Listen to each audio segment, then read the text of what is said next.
Hi, I'm Dave from Boy in a Band. For anyone that doesn't follow my channel that closely, I recently made a video calling out a YouTuber called Prince E for, amongst other things, spreading misinformation about mental health, not citing sources for studies that he references, and spamming his audience with undeclared sponsored content. Well, recently I just started getting a bunch of tweets from people saying they couldn't access the video where I called him out. And after checking my email, sure enough, I had got a copyright strike. If I go to the video, it says it's from Base79, who, if we check Social Blade, are sure enough Prince E's network. Now, I did use clips from Prince E's content in the video, but if you've been on YouTube for any length of time, you're probably familiar with the concept of fair use. Because what I did with the content was transformative by adding commentary, and particularly critical commentary, it comes under fair use. On YouTube's own page for fair use, it says, criticism is one of the core areas of fair use. Now, before starting to hand out pitchforks, I was like, okay, well, sometimes networks do this kind of thing automatically, en masse. Did they just take mine down because they take everything down? I mean, that still sucks and isn't right, but it's a little more understandable. Well, for the first time in my life, I'm able to say thank God for Leafy. If you're fortunate enough not to know about Leafy, he's a 21-year-old man who makes money on YouTube by bullying children, amongst other things. One of those other things being making a video criticizing Prince E. You see, a while back, Leafy already made a video using clips from Prince E's content criticizing him, and if we check, then yep, it's still there. If the Leafy Prince E video wasn't taken down, and it was literally just making fun of his style, then why would my video be taken down? The only reason I can think of is that someone got worried that someone would see the research I did in my video and realize Prince E was doing dodgy things. If we look at the comments on my video, which we can fortunately still look at, this was happening a lot. I mean, not all the time. There were some people who were less swayed, many of whom really struggled to express that without saying something about my appearance. Guy, trust, you're someone who misleads people even on your physical appearance. You know nothing because you have to nothing is from your own IQ.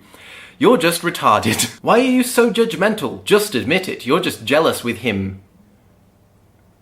Stop being jealous and grow some ball, you transgender Jew. That's my favourite one. But there were some people who listened to the research, saying stuff like, I came into this video ready to dislike, but you changed my mind about Prince E. I thought you were going to be some asshole, but I listened and I think you got some good solid reasons. Me, clicks on video, dislike. Finishes watching video, likes. Heck, there's 2 3s there. So did Prince E himself take it down? Well, I know for a fact that he'd seen the video because he commented on it. I was working on a response video since in his comments he referenced 2 sources, which so far have been equal parts hilarious and terrifying, and I wanted to make sure I'd done my research before I replied to him. So did he just get frustrated that I hadn't replied yet and just want the bad press to stop? Maybe not. It could just be his network acting alone. But surely his network, if they were just doing this kind of routine monetization, would have taken down the Leafy video as well. Well, either way, Prince E or his network, or both, have singled out my video and blocked it purely because they don't like it. And incidentally, I spent over a month putting together the research for this video and diss track. I contacted 2 mental health professionals because I wanted to get professional advice on what Prince E was saying in his videos, so I knew what I was talking about. So now I'm going to dispute the claim they've filed, and in a crazily convenient turn of events, a channel I really like, H3H3, has made a video on how to do just that. And I'm going to include clips from their video to show that some channels understand what fair use is. Okay, so let's take a look at the counter notification. Okay, audiovisual content manually detected, so it definitely was not automatically done. My use of the content meets the legal requirements for fair use or fair dealing under applicable copyright laws.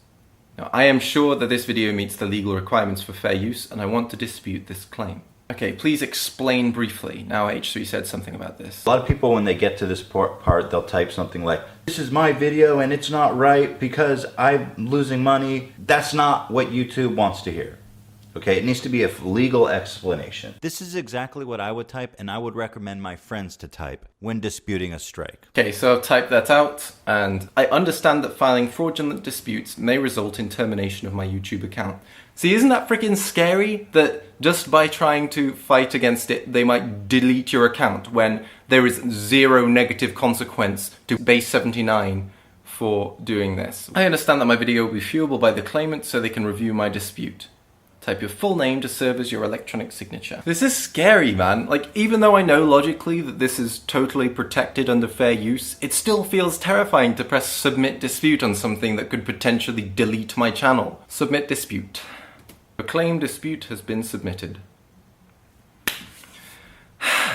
There we go. Okay, so now that's done, we'll see whether Base 79 and or Prince E are just kind of trying to scare me, or whether they're going to stick to their guns and try and take down my YouTube channel as a result. Now, if this isn't you, Prince E, then that sucks, but I definitely recommend leaving Base 79. I've heard so many negative stories from behind the scenes about them. My sister's a YouTuber, and she actually caught them lying to her on Skype. Like, they promised that they would ask other rappers on their network to get, to collaborate with her. Like, not promising that they would definitely collaborate, but promising that they would ask. Well, I had a meeting, and I was like, you haven't got me any collabs. You haven't even messaged anyone. And they were like, oh yeah, we have. We messaged loads of people. And I was like, really? Well, who do you have that raps on Base 79, knowing that Dan was on Base 79? And the first person he said was Dan Bull. And I was like, well, if you messaged him, yeah. Really? He's my friend. And no, you haven't. God. What did they say then? He was like, well, then you should be getting it if you got the contacts. Sod off. Now, before I end the video, I want to clarify something to a lot of people that, particularly Prince E fans who saw the previous video. I do not hate Prince E. I think he's done some dodgy things, but I think he's also done a lot of really good things. He's inspired a lot of people and raised awareness for plenty of useful issues. A large part of why I made the video is because I think he could do more good if he fixed these problems. It was constructive criticism, and he himself recognized it as constructive criticism when he commented. I don't know if he's the one who took this video down, but it seems pointless to go on a crusade against someone without evidence. I know my audience is generally really good at reserving judgment until the evidence is there, but I just thought it's worth clarifying that. However, Base 79 are 100% at fault here. They absolutely suck. And if you are a creator that has horror stories from behind the scenes with them, come out with your stories so other creators don't have to work with such a horrible network. Like, if we look at the people who are on there, we've got Marina Joyce. So Marina, you haven't been through enough already. Let us know what it's actually like. Base 79, if you don't put this video back up, oh my god, you don't know how the internet works. Also, if you'd like to offer a donation to a good cause to cover the money you lost me, then that'd be lovely. I'd suggest publicly donating to FUPA, F-U-P-A, the Fair Use Protection Association. I'll let you decide how much is fair. Cheers for watching and have a nice day. Hopefully next time we'll have a slightly more fun video. I'm not wearing any trousers.